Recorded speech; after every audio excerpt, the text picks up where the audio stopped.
Car અને dumper વચ્ચે થયેલા ગમખ્વાર અકસ્માતના દ્રશ્યો હળવદ નજીકના છે, જેમાં કારમાં સવાર 7 લોકો પૈકી 3 લોકોના મોત થયા છે, તો 4 લોકો ગંભીર ઇજાગ્રસ્ત થયા હતા. અકસ્માત એટલો ભયંકર હતો કે ડ્રાઈવરને બહાર કાઢવા 2 કલાક સુધી જેસીબીની મદદ લેવાઈ હતી. પ્રાપ્ત વિગતો અનુસાર રણછોડગઢ ગામના દિલીપભાઈ ભગવાનભાઈ ડઢૈયાનો 24 વર્ષીય પુત્ર પરેશ હળવદથી પરત ફરતો હતો, ત્યારે માનસર પાસે તેનું બાઇક સ્લીપ થતા અકસ્માત સર્જાયો હતો.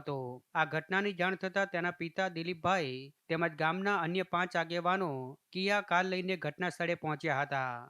ઘાયલ પરેશને કારમાં બેસાડી તમામ 7 લોકો તેને વધુ સારવાર માટે મોરબી લઈ જઈ રહ્યા હતા. આ દરમિયાન હળવદ તાલુકાના ચરાડવા અને આંદ્રડા ગામ વચ્ચે બહાર નીકળતા ડમ્પર પાછળ કાર ધડાકાભેર ઘૂસી જતા આ ગોજારી ઘટના બની હતી, જેમાં સુરેશ વિસાભાઈ સિંહોરા, વિરમ ભીખાભાઈ ડઢૈયા અને પરેશ દિલીપભાઈ ડઢૈયાનું મોત થયું છે.